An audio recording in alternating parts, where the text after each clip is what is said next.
Buenos días, mi nombre es Robert Rueda y con esta preparadoría de hoy vamos a darle inicio a la cuarta unidad de fisiología, que es el tema de neurofisiología. Me voy a tomar la libertad de utilizar las láminas de la profesora Gago, que son bastante buenas, por aquí pueden leer y repasar, están súper completas. Y bueno, vamos a empezar hablando de la neurociencia, de cuál es el objetivo de la neurociencia. El objetivo de la neurociencia va a ser tratar de entender cómo nosotros percibimos los estímulos del medio ambiente, ¿sí? Todos los estímulos que están afuera de nuestro cuerpo, cómo esas percepciones o lo que percibimos es ensamblado, ¿sí? Cómo el cuerpo procesa esos estímulos externos y luego cómo el cuerpo elabora planes para un comportamiento a ser ejecutado, es decir, cómo el cuerpo responde a esos estímulos. Todo en el cuerpo se basa en esto que estamos hablando aquí. Vamos a recibir un estímulo, lo vamos a procesar, lo vamos a interpretar y en base a lo que interpretamos, damos una respuesta. Que generalmente va a ser una respuesta en forma motora, ¿sí? Un movimiento del cuerpo. Eso es en lo que se basa la neurociencia. Cómo percibimos, cómo interpretamos y cómo respondemos ante lo que interpretamos. Además, el objetivo de la neurociencia no es solamente tratar de entender cómo el cerebro participa en funciones sensoriales y motoras, sino que también hay que entender cómo funcionan todas las demás funciones cognitivas, es decir, memoria, lenguaje, sentimientos, ideas más complejas. Funciones que no tienen todos los demás animales, sino que solamente tienen los humanos.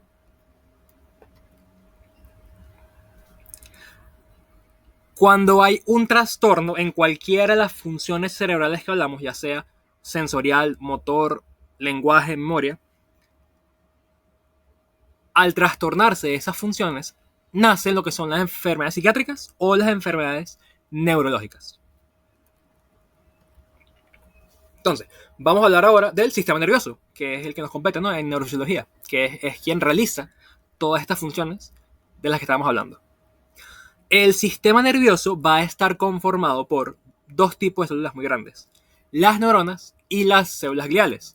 Las neuronas van a ser las células encargadas de procesar la información, de recibir los estímulos, de dar una respuesta ante los estímulos. Ellas van a formar una red de células interconectadas que van a pasar información las unas a las otras. Por su parte, las células gliales se llaman así porque ellas se pensaba antes que servían como pega, como glue de glial, y que funcionaban como un soporte nada más para las neuronas. Ahora se sabe que las células gliales, además de tener esa función de soporte, tienen muchas otras funciones más, que las vamos a escribir justo ahorita. Entonces, nosotros podemos clasificar a las células gliales en dos tipos, macroglía y microglía. Y la macroglía la podemos subclasificar en astrocitos y oligodendrocitos. Cada una de estas células tiene una función diferente. Entonces, por lo menos, los astrocitos, además de ayudar al soporte de las neuronas, ellas van a conformar parte de la barrera hematoencefálica, por lo cual van a estar encargados de controlar la entrada de nutrientes al sistema nervioso central. Además, los oligodendrocitos van a ser los encargados de producir la mielina en el sistema nervioso central y por tanto se encargan de estimular todo lo que es la velocidad de conducción de los impulsos nerviosos, ¿sí? Porque la mielina lo que va a hacer, como ya vimos en la primera unidad, es estimular, es acelerar todos los impulsos eléctricos de las neuronas para que el cuerpo pueda funcionar de manera apropiada. Por su parte, la microglía va a ejercer la función de defensa, de inmune del sistema nervioso central. La microglía es la que va a ejercer la función fagocítica, ¿ok? Entonces, como pueden ver a la derecha, las células gliales pueden desempeñar muchísimas funciones. Entonces, mantener la citoarquitectura del cerebro, regular la actividad neuronal, controlar la microcirculación, reconstituir contactos sinápticos, neuroprotección, es decir, defensa inmune, velocidad y conducción de los impulsos nerviosos. Y además, actualmente se sabe que existen sinapsis neurogliales, es decir, las neuronas pueden estimular a la glía. Entonces, la comunicación entre células gliales y las neuronas va a ser esencial para que el cerebro pueda funcionar de manera correcta. Ahora, el sistema nervioso se va a dividir en dos porciones: sistema nervioso central y periférico. El central va a ser todas las estructuras que están protegidas por estructuras óseas, ¿sí? Por hueso. Es decir, cerebro, cerebelo, tronco encefálico y médula espinal, ¿sí? Todo lo que está protegido por algún hueso. Todo lo que se salga de allí, que no esté protegido por estructuras óseas, va a ser el sistema nervioso periférico.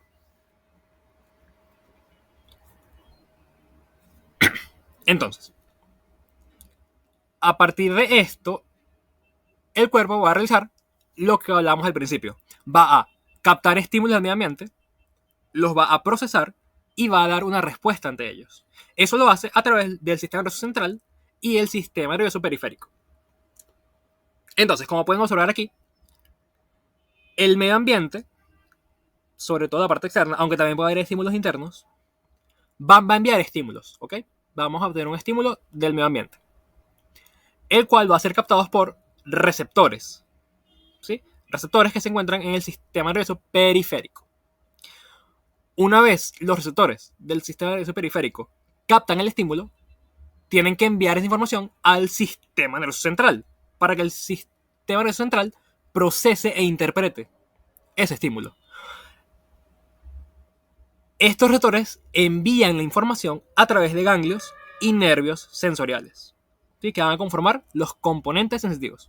Entonces, ese receptor va a tener una fibra nerviosa que se conoce como una fibra aferente, que conecta al receptor con el sistema nervioso central para que entonces él procese la información.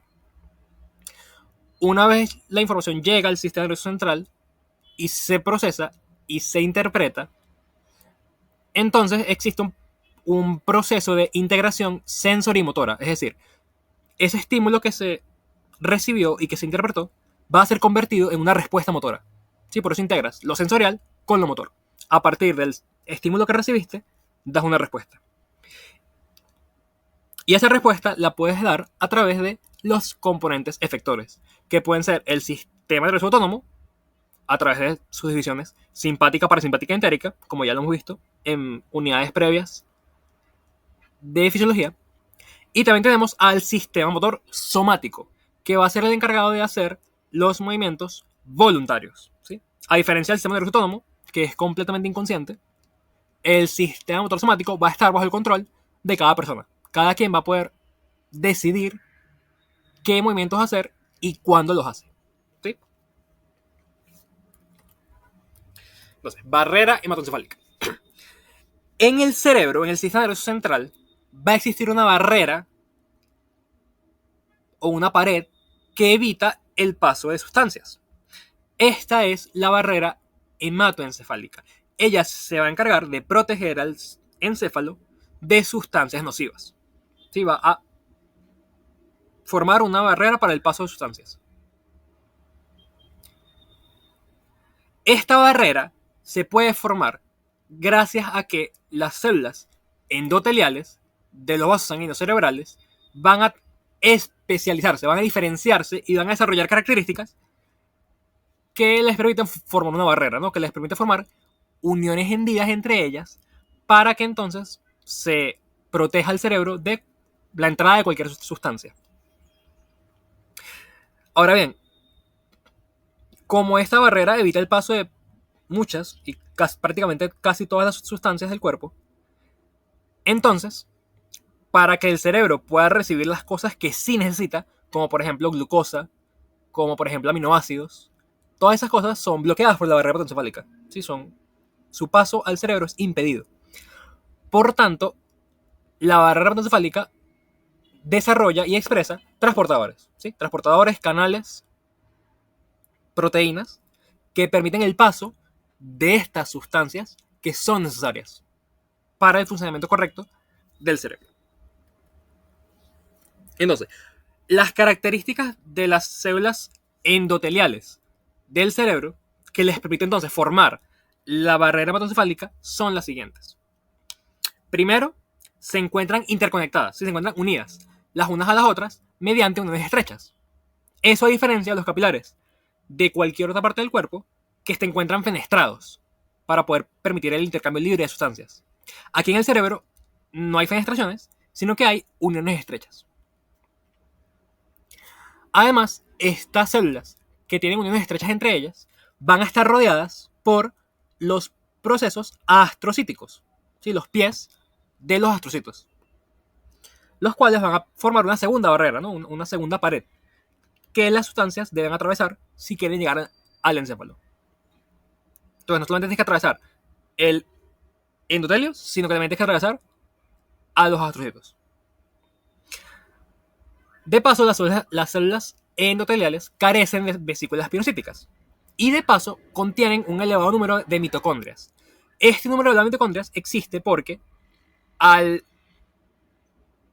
tener tantos transportadores, por ejemplo, la barrera hematoencefálica tiene transportadores para glucosa, ¿sí? Los GLUT1, GLUT3, no sé cuántos GLUT tiene.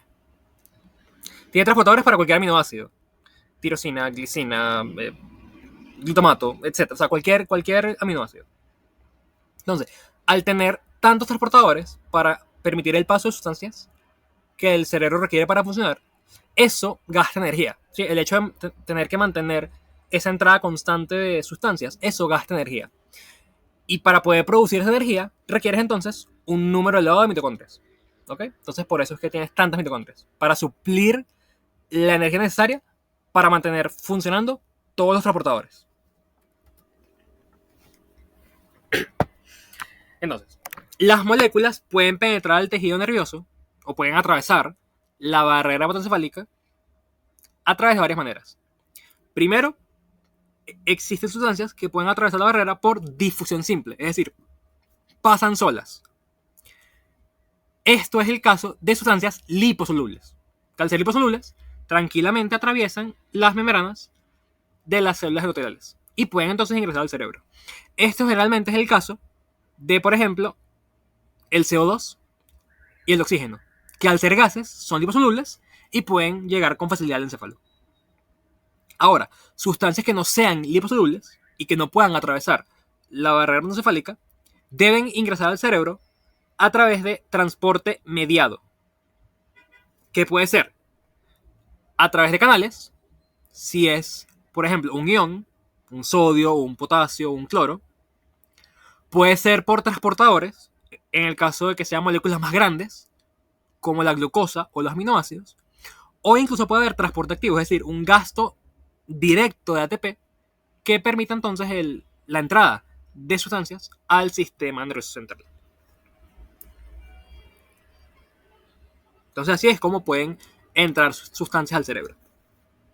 Ahora bien, existen ciertas áreas del encéfalo que no están cubiertas por la barrera hematoencefálica. Esto se conoce como los órganos circunventriculares, que se encuentran alrededor de los ventrículos cerebrales. Un ejemplo de estas estructuras que no tienen barrera hematoencefálica es la eminencia media, que, si recuerdan sus clases de endocrino, la eminencia media es donde se liberan las hormonas de la hipófisis, ¿verdad?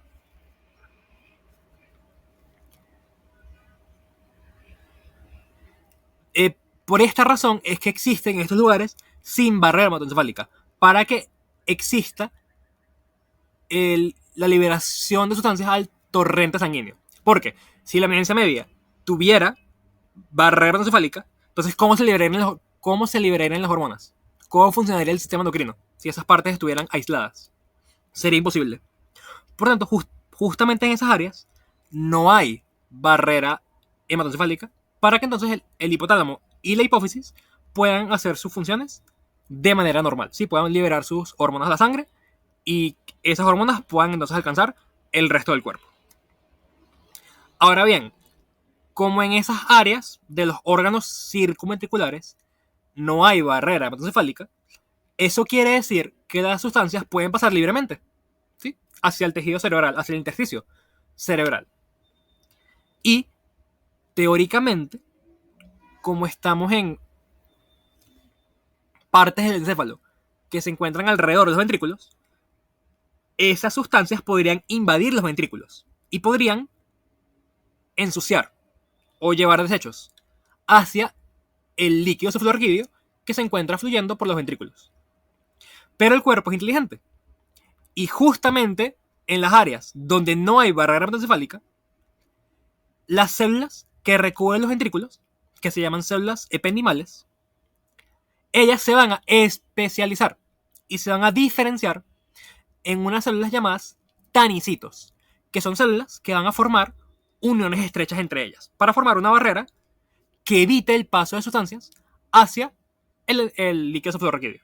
Sí, y de esa manera proteges la integridad del líquido cefalorraquídeo. Entonces, si ustedes ven en alguna parte el nombre tanicito, esos son las células ependimales diferenciadas, especializadas, que nada más se encuentran en los órganos circunventriculares, nada más se encuentran en las partes en donde no hay barrera hematoencefálica.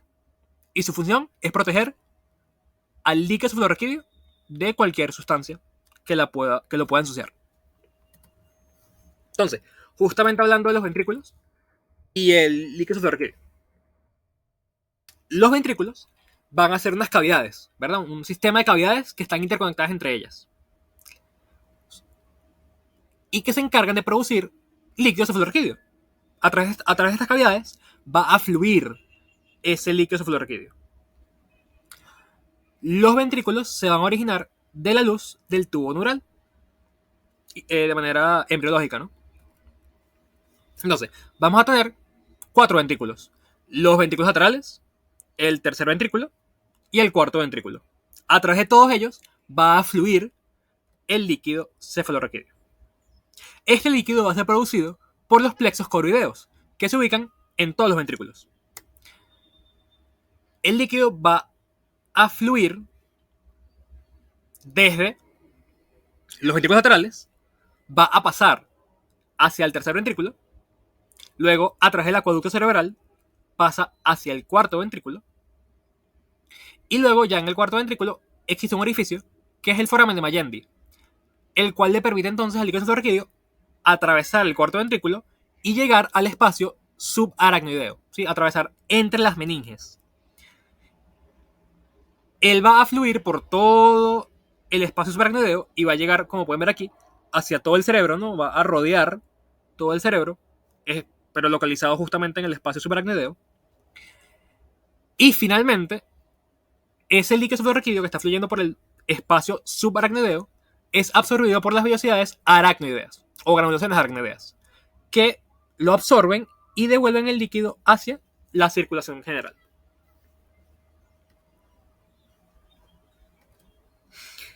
Ahora, ¿para qué sirve el líquido cefalorraquídeo?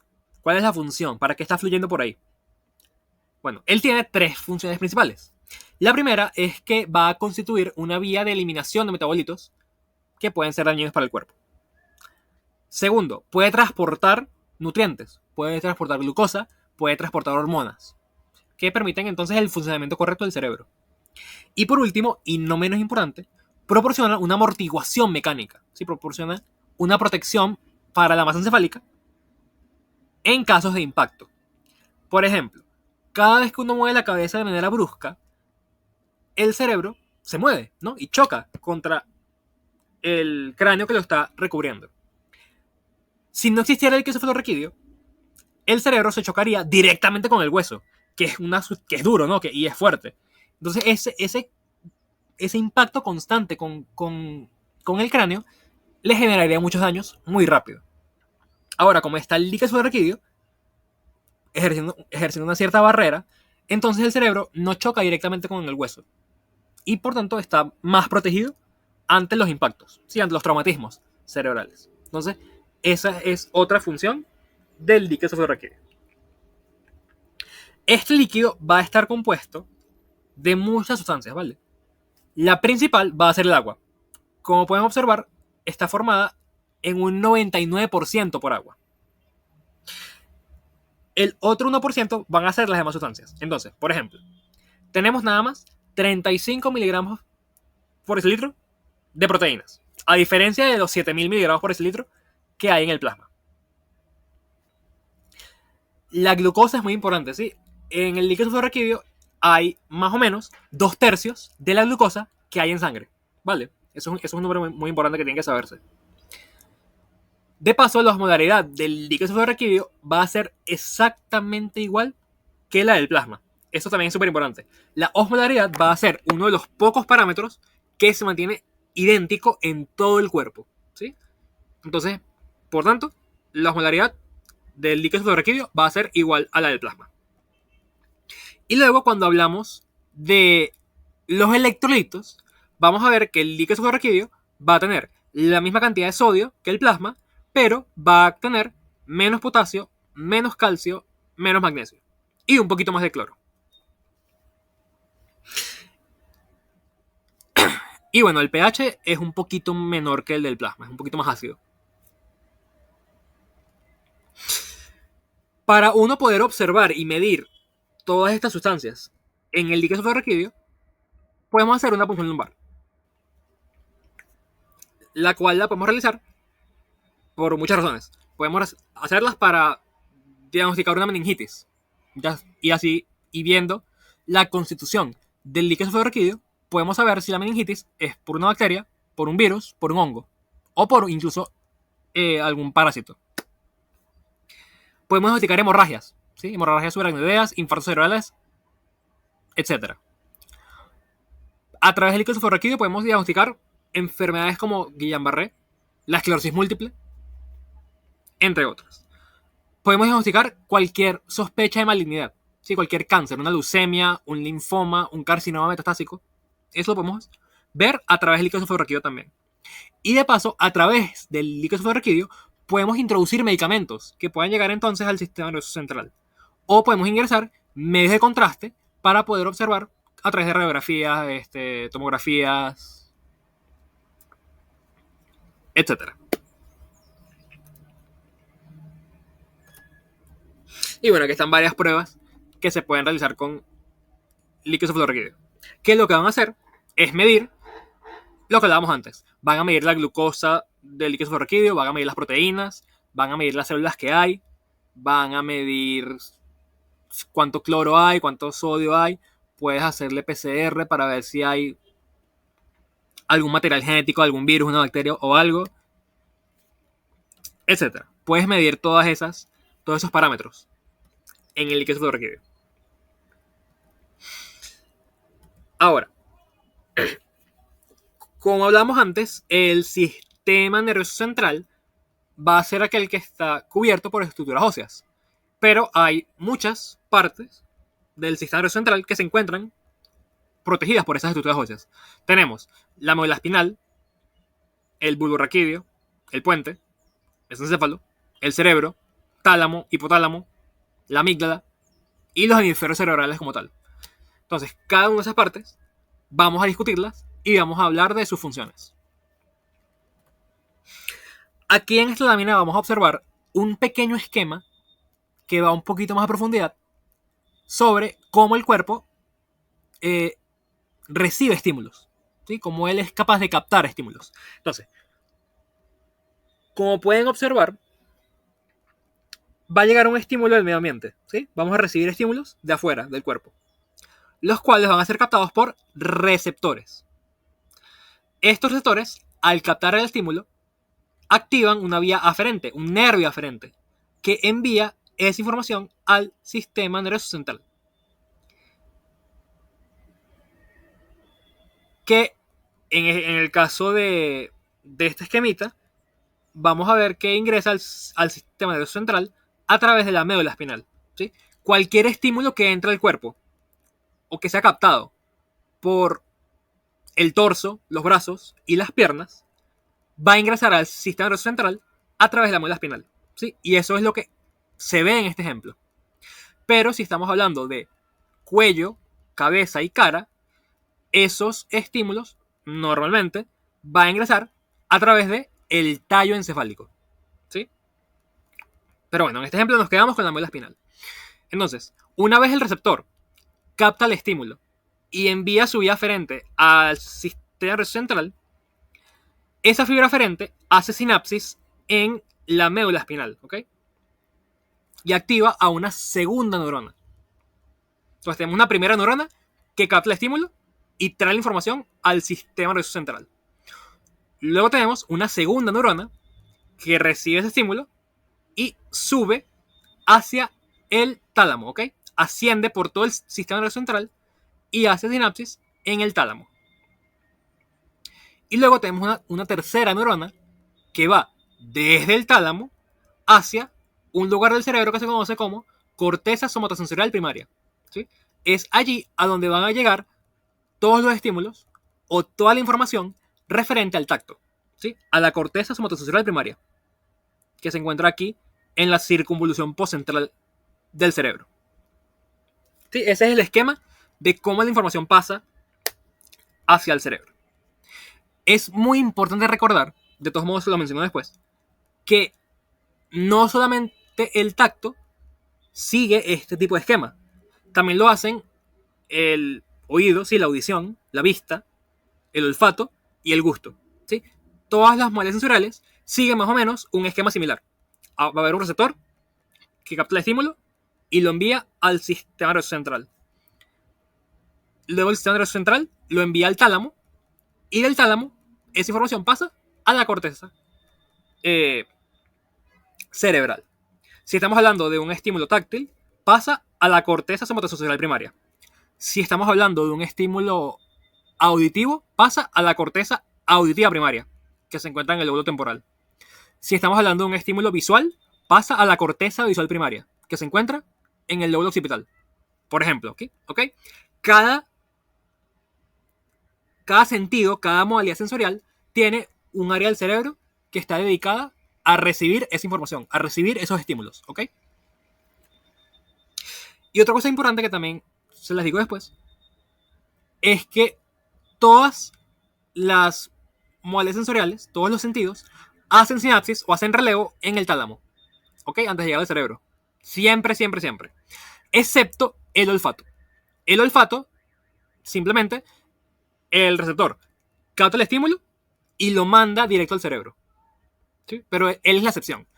Todos los demás sentidos, oído, vista, tacto, gusto, hacen relevo y sinapsis en el tálamo antes de llegar al cerebro, ¿vale? Ok. Luego pasamos entonces a la médula espinal, que es la primera parte del sistema nervioso central, ¿no? Es la parte más inferior. La parte más, por decirlo así, básica. La médula espinal va a encontrarse protegida por la columna vertebral, ¿sí? Y tanto la columna como la médula van a estar divididas en región cervical, torácica, lumbar, sacra y coxigia. La médula espinal va a tener la función de ser el lugar de entrada de todos los estímulos sensoriales y de paso de ser el lugar por donde salen los nervios eferentes, los nervios que van a dar la respuesta ante el estímulo, ¿sí? La médula espinal tiene función tanto sensorial como motora. Y de paso, en la médula espinal se van a procesar todos los reflejos, ¿sí? El arco reflejo, todos los reflejos del cuerpo, se realizan nada más en la médula espinal. Muchos de los nervios periféricos que inervan el cuerpo surgen de la médula espinal. Y de hecho, surgen 31 pares de nervios espinales. Sí, a partir de la médula espinal salen 31 nervios. Y bueno, la médula espinal es más corta que la columna vertebral. Y los nervios lumbares y sacros van a recorrer cierta distancia en el conducto raquídeo antes de formar lo que se conoce como la cauda equina o la cola de caballo, que es la que podemos observar aquí abajo en la lámina. Ahora bien, al hacer un corte de la médula y observarla ya internamente, podemos observar que ella se encuentra formada por una sustancia gris que está en el medio, está central, y una sustancia blanca que está por fuera, ¿sí? Aquí como lo podemos observar. La sustancia gris es gris y es así más oscura porque allí se encuentran los cuerpos neuronales. ¿Sí? Ahí se encuentran todos los somas neuronales que tienen mitocondrias, ribosomas, núcleo, etc. tienen todas las organelas. Y por eso tiene ese color más oscuro. En cambio, la sustancia blanca va a estar formada nada más por los axones de los nervios y las neuronas, ¿ok? Y como son axones, que lo que están es recubiertos por mielina, que es pura grasa, entonces por eso es que se ve blanca la sustancia, ¿sí? Es pura grasita, puros axones recubiertos de mielina. Entonces, por la sustancia blanca van a viajar estos axones que pueden ser ascendentes o descendentes. Los axones ascendentes son aquellos que reciben información del medio ambiente y ascienden y envían esa información al cerebro, ¿sí? Para que sea procesada. En cambio, los axones que son descendentes o eferentes son axones que provienen del cerebro y se envían hacia los músculos para generar una respuesta ante cualquier estímulo. Ahora, la sustancia gris, ella, como pueden ver, tiene una forma como de mariposa, ¿no?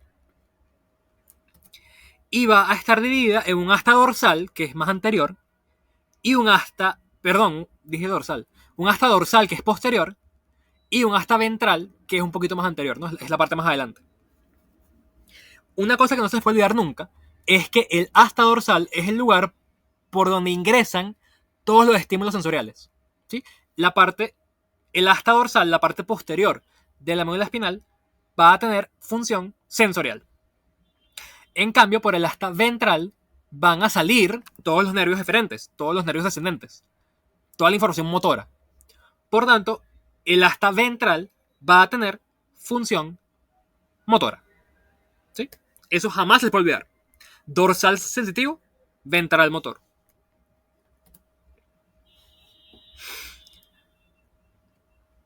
Ok, luego de la médula espinal vamos a tener al tallo encefálico, que está conformado por bulbo raquídeo, puente y mesencéfalo. El tronco encefálico o tallo encefálico va a tener las vías ascendentes y descendentes que transportan la información sensitiva y motora a otros lugares del sistema nervioso. Obviamente, si un estímulo llega a la médula espinal, por ejemplo, y tiene que llegar al cerebro, pues a juro tiene que pasar por medio del tallo encefálico para poder llegar al cerebro, ¿verdad? Entonces, igualmente, en el tallo encefálico hay vías ascendentes y descendentes.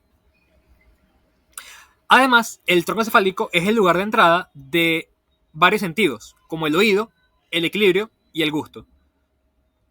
Los receptores de estos sentidos envían información hacia el tallo encefálico. Además, como les mencioné antes, el tallo encefálico va a ser el encargado de la sensibilidad y el control motor de cabeza, cuello y cara, ¿sí? En cambio, el resto del cuerpo, lo que es tronco, piernas, brazos, manos, pies, está bajo el control de la médula espinal.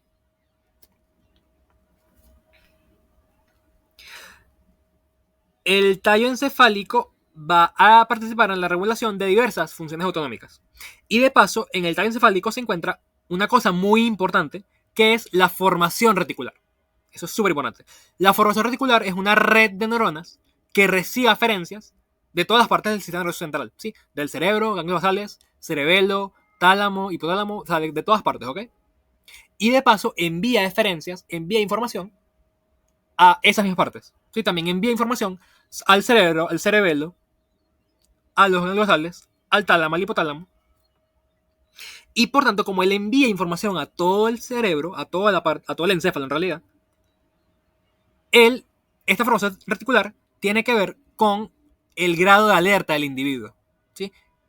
Esto se debe a que la formación reticular, al tener conexiones estimulatorias con todo el encéfalo, pues mantiene prendido, mantiene estimulado a todo el cerebro y te mantiene despierto, ¿sí?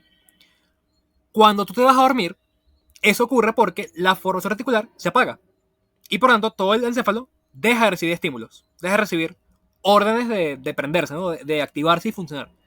Y por tanto se apaga y ¡pum! Tú te duermes. ¿Ok? Entonces, la formación reticular se encarga de eso, de tu grado de alerta, de mantenerte despierto.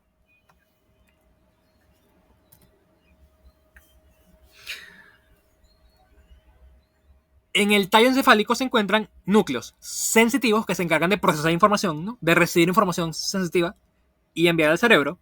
Y también se encuentran núcleos motores, que están encargados de dar una respuesta ante cualquier estímulo.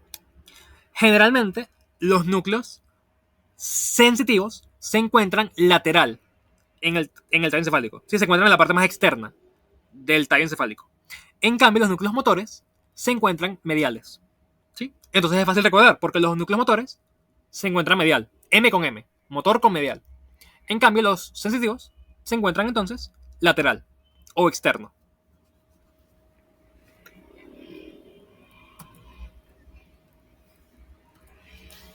Ok. Luego pasamos al tálamo. El tálamo es un punto de relevo importante en la transferencia de información sensorial, desde el receptor periférico hasta las cortezas primarias cerebrales. Yo les mencionaba que el tacto, el oído, el gusto y la visión, la vista, hacen sinapsis en el tálamo antes de mandar la información al cerebro. Entonces, básicamente, todos los sentidos le envían información al tálamo para que el tálamo diga, ok, esta información es importante y se la tengo que pasar al cerebro, para que tú te hagas consciente de esa información. Si alguna información no llega al cerebro, tú no te haces consciente de ello y nunca lo sabes, ¿ok?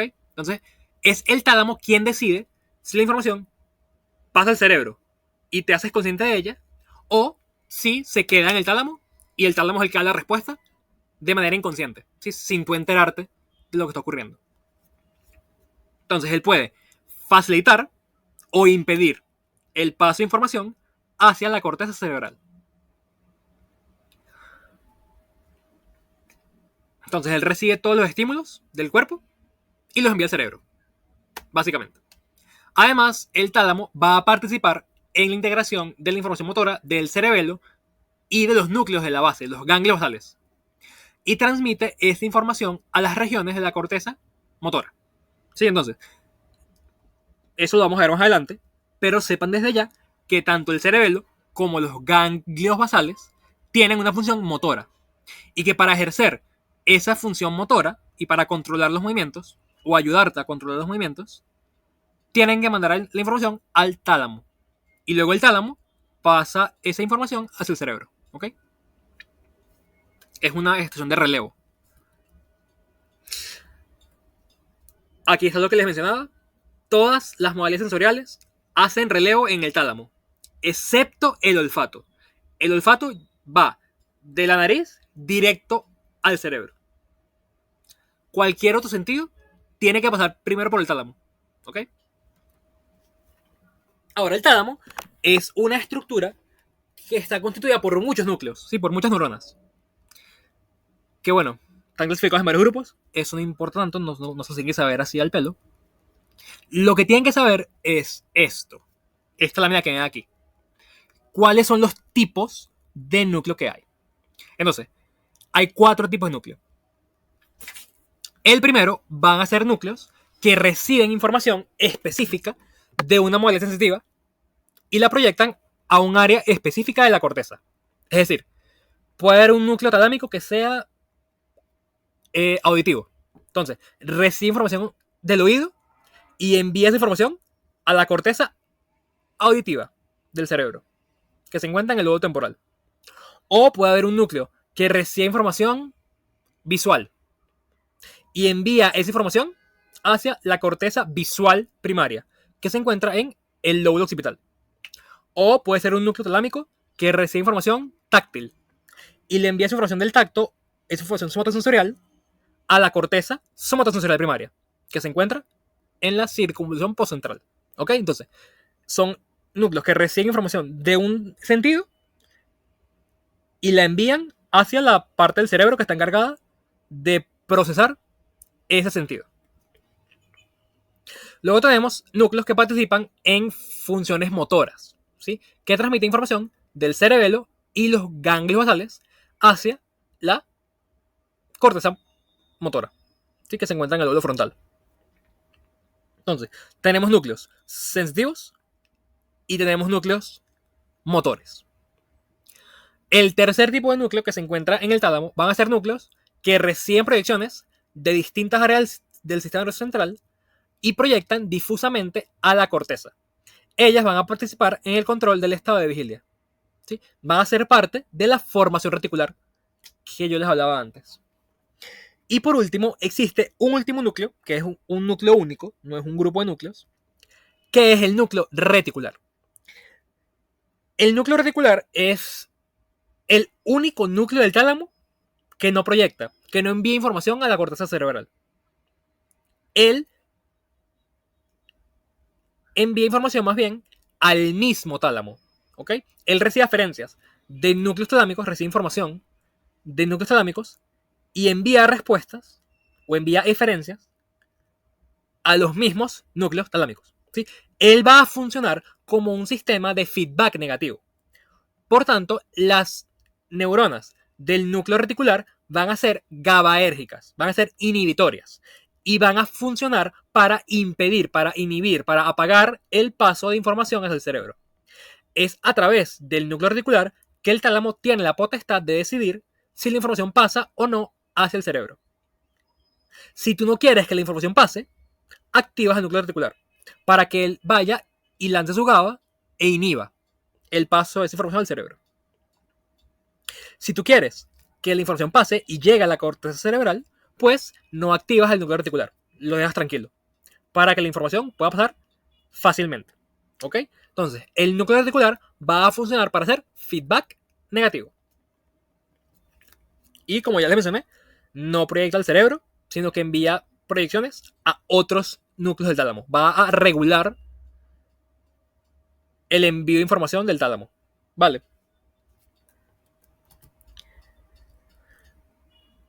El tálamo no es una simple estación de relevo. ¿Okay? No es solamente, ay, bueno, yo recibí esta información y se la envío al cerebro. Sino que él es capaz de decidir si esa información es importante o no para que le llegue al cerebro. Y de paso, él es capaz de dar una respuesta ante cualquier estímulo, ¿sí? Sin ayuda del cerebro. Por tanto, el tálamo es una estructura compleja en donde es posible un grado sustancial de procesamiento de la información. Luego tenemos al hipotálamo, que ya lo vimos en la parte de endocrino, ¿no? El hipotálamo va a participar en la regulación de varias funciones esenciales para la hemostasis, como por ejemplo la función endocrina, ¿no? El hipotálamo va a controlar la liberación de hormonas por parte de la hipófisis. Además, el hipotálamo va a controlar lo que es la ingesta de alimentos y de agua, ¿sí? El hambre, el apetito, la sed. Eso lo controla el hipotálamo. El hipotálamo va a controlar las motivaciones. El hecho de que tú quieras, por ejemplo, si a ti te gusta comer chocolate y cada vez que tú comes chocolate, tú vas y te lo comes. Eso lo hace el hipotálamo, ¿sí? Porque él sabe que a ti te gusta y que tú encuentras gratificante comer chocolate. Entonces, cada vez que es uno, el hipotálamo dice, ay, mira, eso te va a gustar, cómetelo. Y pum, y tú vas y te lo comes. El hipotálamo también va a regular el ritmo circadiano y otra cosa súper importante que hace es controlar la temperatura corporal. De hecho, hay una clase entera que es de la regulación de la temperatura. Entonces ahí van a ver a detalle cómo el hipotálamo participa en la regulación de la temperatura. Ok, ahora, ya yo les mencioné que para que la información se pueda procesar, primero pasa por un receptor que envía la información, a la médula espinal. Luego la médula espinal, o en su defecto, el tallo encefálico, le envía esa información al tálamo, ¿verdad? Y luego el tálamo pasa la información hacia la corteza cerebral. Entonces, como estamos hablando aquí de la corteza cerebral, hay que describir a los hemisferios cerebrales. Los hemisferios van a formar la región más grande del encéfalo humano y van a ocuparse de prácticamente todas las funciones del sistema nervioso central. Función sensorial, función motora cognitiva, memoria, emociones, lenguaje, etc. El cerebro es la parte consciente, ¿sí? Es cuando tú te das cuenta de las cosas. Y por tanto, cualquier información que no llega al cerebro, tú no te das cuenta de ella. tú eres inconsciente de eso, no sabes qué está pasando. ¿Sí? Para que tú te hagas consciente de cualquier estímulo, cualquier respuesta, cualquier cosa, tiene que llegar al cerebro. Entonces, tenemos en el cerebro dos hemisferios, uno izquierdo y uno derecho. Y cada uno tiene 4 lóbulos. ¿Sí? Tenemos lóbulo frontal, lóbulo parietal, lóbulo temporal y lóbulo occipital. Cada uno tiene una función específica. Entonces, el lóbulo frontal va a ser el encargado de todo lo motor, ¿sí? Todas las respuestas motoras, el hecho de que tú puedas decidir pararte a tu cama, caminar, comer, cantar, bailar, cualquier movimiento voluntario que tú haces está controlado por el lóbulo frontal, sobre todo en esta parte, ¿ok? Circunvolución precentral, área premotora, justamente en esta parte, sí, que está como más un poquito central en el cerebro. Pero además de la función motora, el lóbulo frontal tiene esta parte, que es la corteza prefrontal, la parte más anterior, ¿ok? La parte más rostral del cerebro. Esa corteza prefrontal va a estar encargada de lo que es el juicio, ¿sí? De saber qué está bien y qué está mal, cómo debes comportarte. Se encarga de la planificación a largo plazo, ¿sí? El hecho de que tú digas, Berro, yo en 5 años voy a ser un doctor graduado y voy a estudiar, voy a hacer un posgrado en cirugía, etc.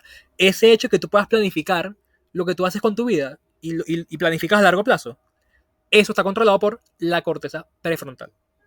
Entonces, el lóbulo frontal tiene esas dos funciones principales, motora y lo del juicio, planificación a largo plazo y esas cosas, ¿ok? Luego tenemos el lóbulo parietal, que el lóbulo parietal va a estar encargado de procesar toda la información somatosensorial. ¿Ok? Él recibe toda la información del tacto. Sí, del tacto. Tacto, olor, temperatura. Todo lo somatosensorial.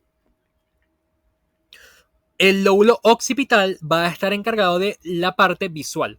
¿Sí? Procesar todos los estímulos visuales. Y el lóbulo temporal tiene que ver con el oído, tiene que ver con el lenguaje, con el olfato y también, ya más profundamente, con la memoria, el aprendizaje y las emociones. Entonces, tomamos aquí en esta lámina, les dejan todas las funciones para que las puedan leer. Los hemisferios cerebrales se encuentran formados por corteza cerebral y sustancia blanca adyacente. Y de paso hay 3 estructuras profundas: ganglios basales, amígdala e hipocampo. Los ganglios basales tienen función motora, como ya les mencioné. Y recuerden que para poder ejercer su función motora y para poder modular la actividad de la corteza cerebral motora, los ganglios basales tienen que enviar eferencias primero al tálamo y del tálamo llegan entonces al cerebro. Luego tenemos a la amígdala, que la amígdala forma parte del sistema límbico, forma parte de las emociones y controla específicamente lo que es el miedo. ¿Sí? El miedo, la agresividad, la respuesta de lucha o huida, esas cosas que tienen que ver con el miedo, de eso se encarga la amígdala más que todo. Y también tiene otras funciones que van a ver cuando lleguen a esta parte.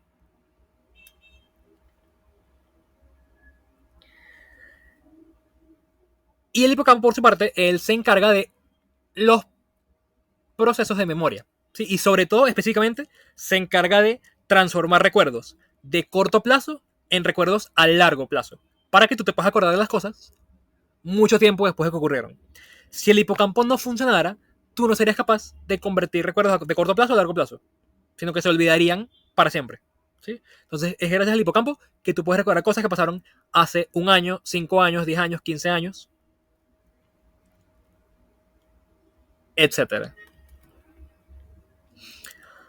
La corteza cerebral fue dividida en estructuras funcionales o en áreas funcionales por el histólogo alemán Corbinian Brodmann, que divide el cerebro en 52 áreas. No se tienen que saber las 52 áreas completas, ¿ok? Lo que tienen que saber más que todo es tipo las más importantes. Por ejemplo, saber que las áreas 1, 2 y 3 son la corteza sensorial. El área 4 es la corteza motora. El área 17 es la visual primaria. La 10 y 11 son la corteza prefrontal. Por ejemplo, o sea, tienen que saberse las áreas más importantes, las que ustedes vean que están estudiando mientras lean el tema. Esas son las que tienen que saberse. No todas, sino en las que se hace énfasis, pues.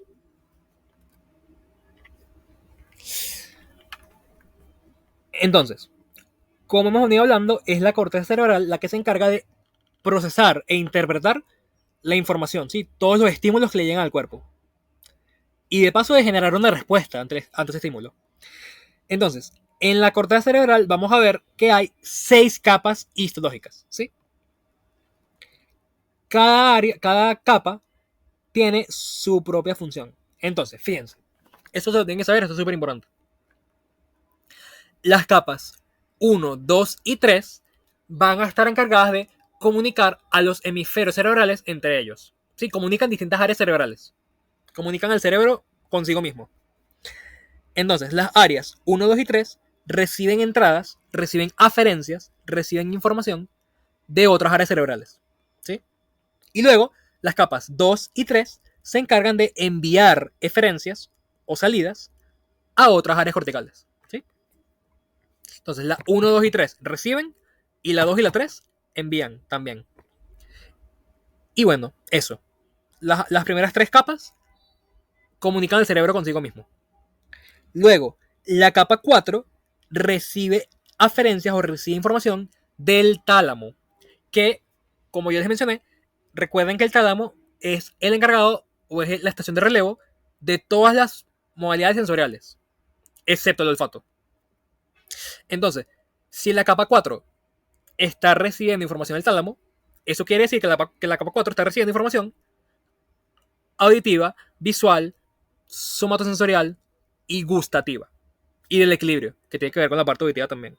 ¿Sí? Toda esa información llega a través de la capa 4.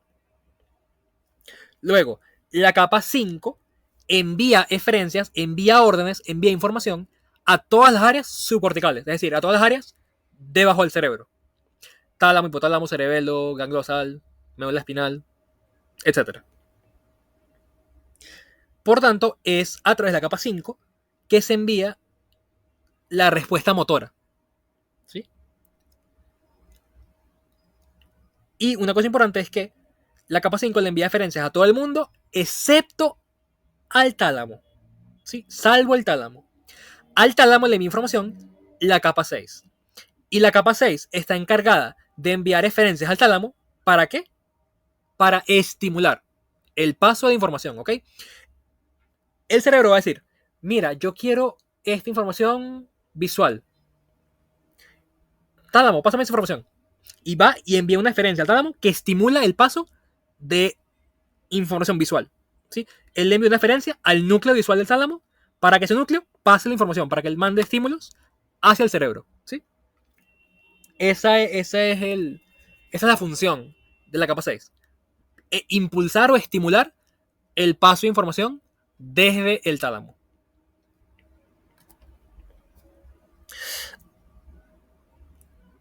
Entonces, esto también lo preguntan, esto también es súper importante. Entonces, por lo menos, estas capas de las que yo les hablo son capaces de desarrollarse y de hipertrofiarse y de crecer. Si tú las usas mucho, ellas crecen. Por tanto, la corteza sensorial primaria, por ejemplo, o la corteza auditiva primaria, o la corteza visual primaria, como ellas son áreas que están encargadas de recibir estímulos, entonces la capa 4 está muy activa y se desarrolla por encima de las demás. Entonces, las cortezas sensoriales van a tener una capa 4 bastante desarrollada, como pueden observar aquí. En cambio, la corteza motora, que como yo les mencioné, la corteza motora, ella lo que hace es enviar información, ¿no? Enviar órdenes, enviar respuestas hacia todas las áreas subcorticales. Entonces, las cortezas motoras van a tener una capa 5 muy desarrollada. ¿Vale? Como podemos observar aquí. La capa 5 es la que está más hipertrofiada, la que se desarrolla más. Porque es la que más usa esta corteza. En cambio, existen áreas que son de asociación, que son áreas como intermedias, que ya las vamos a explicar también. Y esas áreas, como son intermedias, pues tienen un desarrollo más o menos igual de todas las capas. Sí, más o menos usan todas las capas en igual proporción. Pero nada, recuerden, las cortezas sensorial primaria tienen capa 4 súper desarrollada. Cortezas motoras tienen capa 5 muy desarrollada.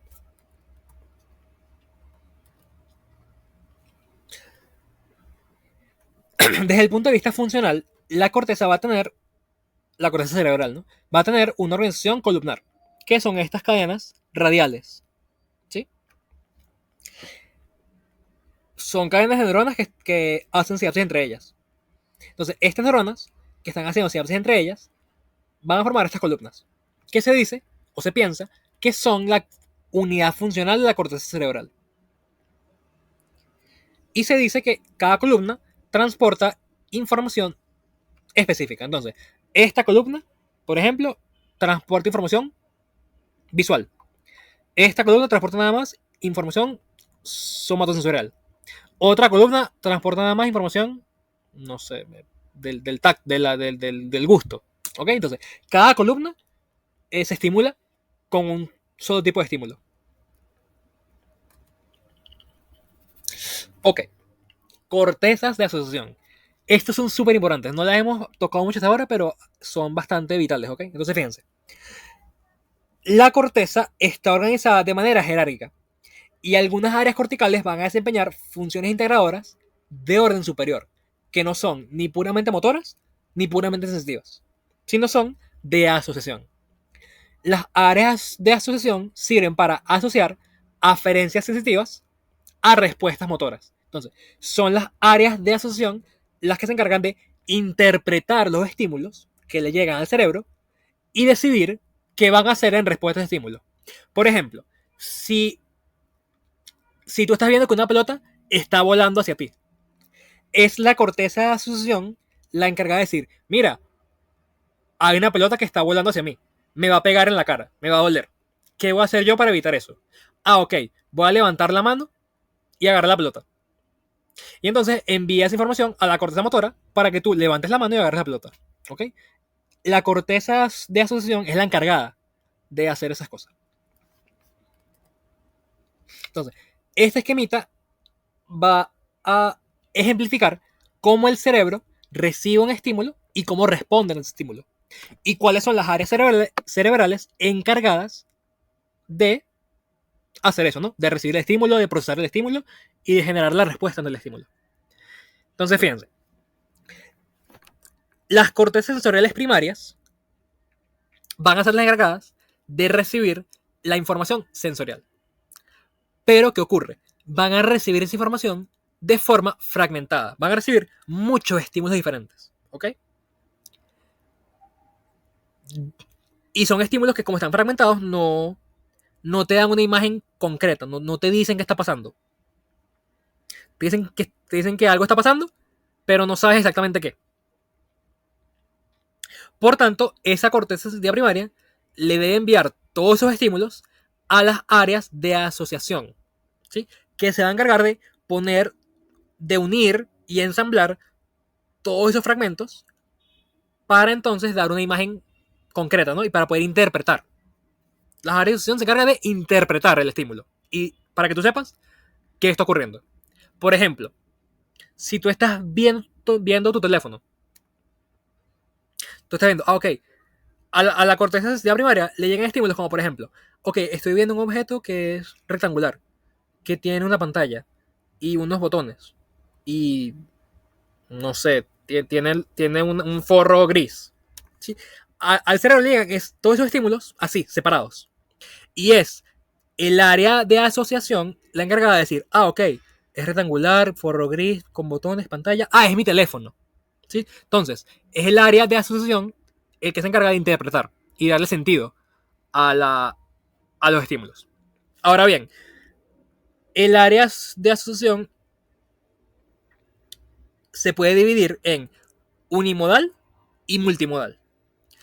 Las áreas de asociación unimodal integran la información de una única modalidad sensorial. Es decir, nada más ensamblan información visual o nada más ensamblan información auditiva. o nada más ensamblan información gustativa, o nada más ensamblan información táctil, ¿sí? Se encargan de unir los estímulos de un solo sentido. En cambio, las áreas de asociación multimodal integran información de más de una modalidad sensorial. Integran visión con tacto, olfato con gusto, no sé, vista con oído. Integran información de más de una modalidad sensorial.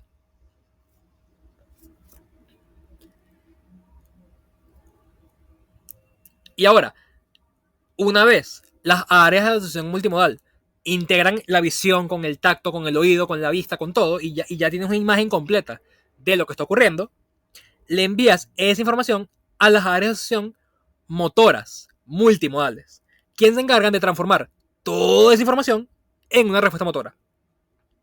¿Sí? Es el ejemplo que les doy ahorita de la pelota.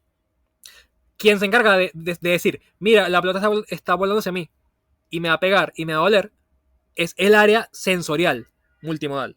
¿Sí? Ella es la que recibe el estímulo, la que interpreta qué está pasando. Y el área de asociación motora multimodal es quien dice, ok, vamos a agarrar la pelota para que no me pegue. ¿Sí? Es esta área motora multimodal quien va a planificar la respuesta. Esta área va a ser la corteza prefrontal. ¿Sí? Esto es súper importante. La corteza prefrontal es la que generalmente hace esto.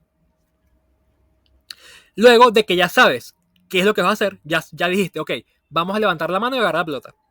Le envías esa información a la corteza premotora, quien se va a encargar de elaborar los programas motores. Es decir, ella dice, ok, para levantar la mano y agarrar la pelota, yo tengo que contraer el bíceps, el elongador del pulgar, no sé, X. Él te dice cuáles son los músculos que tienes que mover para hacer el movimiento. ¿Sí? Y luego le envías esa información a la corteza motora primaria para que ella ejecute el movimiento y para que tú de verdad levantes la mano y agarres la pelota. Es muy importante que logren diferenciar y que sepan la diferencia entre estos tres conceptos: planificación, elaboración del programa motor y ejecución del movimiento. La planificación es simplemente tú recibes un estímulo y dices, ok, en base a este estímulo voy a dar esta respuesta. ¿Ok? Voy a, por ejemplo, levantar la mano para agarrar la pelota. Programación es, ok, para levantar la mano y agarrar la pelota, tengo que mover este músculo y este músculo. Y ejecución es mover X y Y músculo para hacer el movimiento. ¿Sí? Ya de verdad hacer el movimiento como tal. Entonces tienen que saber la diferencia de cada uno y quién hace cada cosa. La planificación está encargada o está controlada por la corteza prefrontal. La programación o la elaboración del programa motor está controlado por la corteza premotora. Y la ejecución del movimiento, quien de verdad realiza los movimientos, es la corteza motora primaria. ¿Sí? Existen tres áreas de asociación multimodales que son súper importantes. Están el área de asociación posterior, el área de asociación límbica y el área de asociación anterior, que es la corteza prefrontal.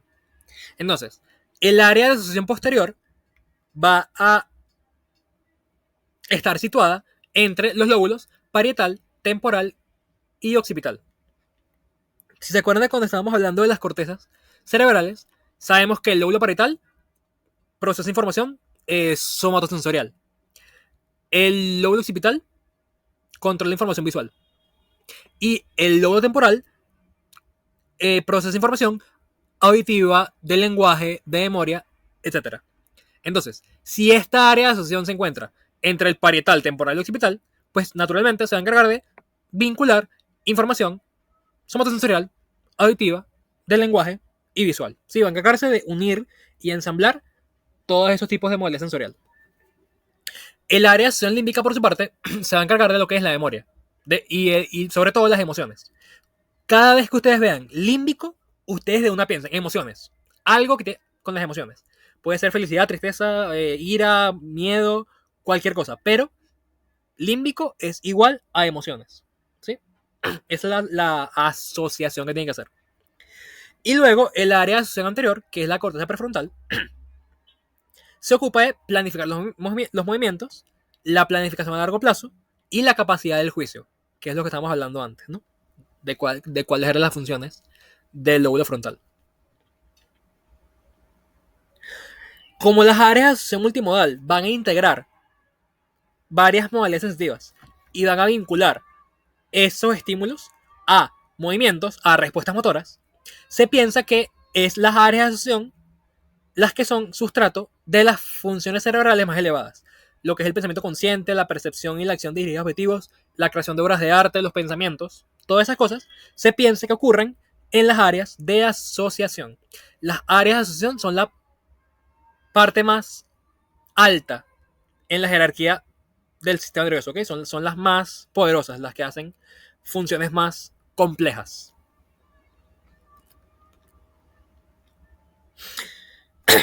Y bueno, aquí está un esquema de cómo se procesa la información del cerebro, ¿sí? Entonces, es lo mismo que hemos estado hablando. Cualquier estímulo que llegue al cuerpo va a ser enviado hacia la corteza motora primaria, ¿sí? Y esa información va a llegar de manera fragmentada. Por tanto, la corteza primaria le pasa esos estímulos a la corteza parietal, a la corteza de asociación unimodal, quien va a encargarse entonces de ensamblar todos esos estímulos y decir, ok, estoy viendo mi teléfono, por ejemplo, o estoy tocando, no sé, mi cuaderno de X cosa, o estoy oyendo la voz de mi papá, sí, cualquier cosa. Luego le envías esa información a las cortezas de asociación multimodal para que integres esa información visual con información auditiva, o información táctil con visual, o información de gusto con el olfato. Sí, vamos a unir los diferentes sentidos para así tener una imagen completa de lo que está ocurriendo. Y luego de que se integran, pues se envía esa información hacia lo que es la corteza prefrontal, para que la corteza prefrontal diga, ok, en base a toda esta información que tenemos, vamos a dar esta respuesta. ¿Sí? Esa es la planificación motora. Y ya, bueno, y luego de eso, le envías la información a la corteza premotora para que ella diga, ok, para hacer este movimiento hay que mover estos músculos. Y luego le envías la información hacia la corteza motora primaria para que ella de verdad ejecute el movimiento. Ok, luego tenemos la corteza motora y el movimiento voluntario. ¿Cómo hace la capa 5 del cerebro? ¿Cómo hacen las cortezas motoras para controlar a los músculos? ¿Sí? ¿Cómo hacen ellas para generar los movimientos del cuerpo? Fácil. Ellas van a hacer esto. A partir de las neuronas de la capa 5 del cerebro, recuerden esto siempre, motor, capa 5. A partir de esas neuronas van a salir los axones, ¿sí? Las eferencias, que van a formar lo que se conoce como el tracto córtico-espinal. ¿Sí? Tracto córtico-espinal. Es el tracto córtico-espinal quien va a unir a la corteza motora, ¿sí? A la parte del cerebro que sabe qué movimientos va a hacer, y va a unir esa área con la médula espinal. En la médula espinal se encuentran las neuronas que inervan a los músculos, que de verdad van a hacer los movimientos. Por tanto, el tracto córtico espinal se encarga de pasar la información de qué movimiento vas a realizar y se la va a pasar directo a los músculos para que ellos ejecuten el movimiento. Y por eso es que el tracto córtico espinal es el encargado de modular el movimiento voluntario, ¿sí? Porque viene directo del cerebro, es consciente el movimiento que estás haciendo. Y una cosa súper importante es que el tracto córtico espinal, a nivel de las pirámides, se decusa, se cambia de lado, ¿sí? Se cruza para el lado contrario. Y es por esto que la parte izquierda del cerebro controla a la parte derecha del cuerpo, ¿sí? Porque las fibras motoras se cruzan de lado. Y de igual manera, la parte derecha del cerebro controla a la parte izquierda del cuerpo. Y eso se debe a la decusación del tracto córtico espinal. Ahora, también tenemos a lo que es el cerebelo. El cerebelo va a ser una estructura que se va a encargar de regular el equilibrio, la coordinación de los movimientos, el aprendizaje de nuevos movimientos. Y bueno, eso, más que todo, es una función motora la que va a tener el cerebelo, ¿sí?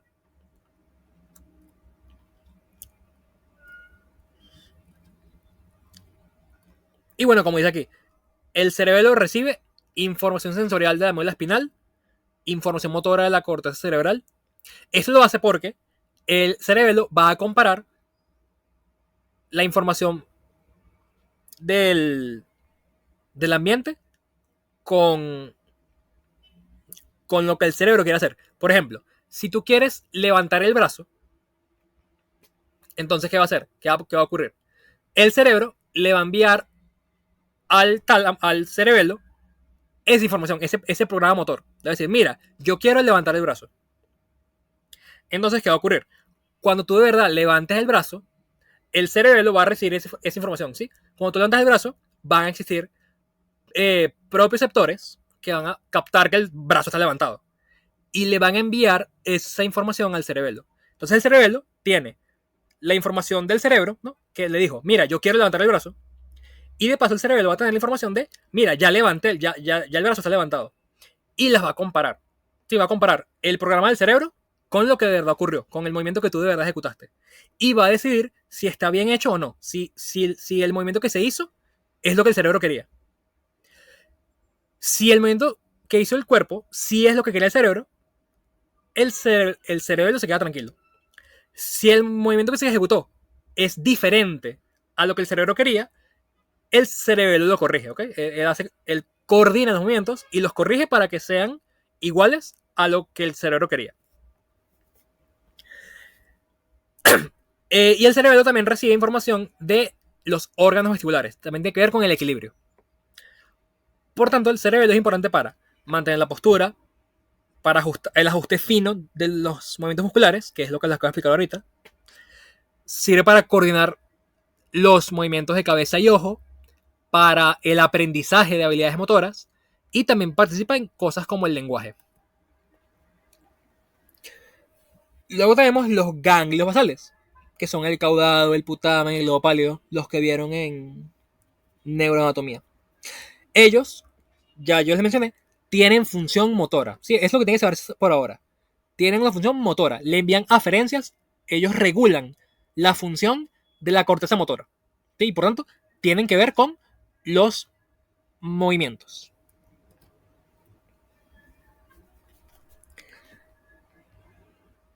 Y bueno, la información motora que se transporta por el tracto córtico-espinal va a ser regulada por toda la información que le da al cerebro, ¿sí? Estímulos sensitivos, táctiles, visuales, auditivos, propioceptivos, son regulados por el cerebelo, los ganglios basales, ¿sí? Cualquier estímulo que le llegue al cerebro puede regular o modular los movimientos. Un ejemplo de una información visual que modula al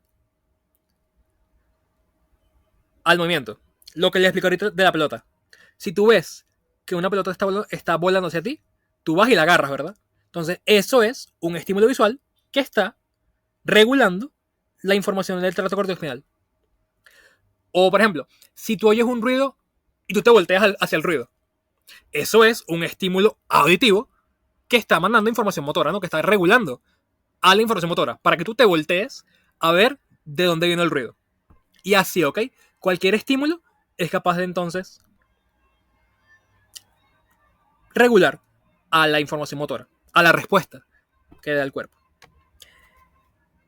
Eso es todo de esta parte del tema. Esto es una introducción a todo lo que van a ver, ¿sí? Todo lo que yo les hablé lo van a desarrollar mucho más, lo van a ver a mucho más detalle a lo largo de la unidad. Y bueno, fue un gusto haberles explicado esto. Cualquier cosa, cualquier duda pueden escribirme por el grupo, no hay problema. Y bueno, espero que les haya sido de ayuda esta preparadoría y nada, y que puedan aprovechar y estudiar bien y puedan salir mejor puedan salir bastante bien en el examen. Hasta luego.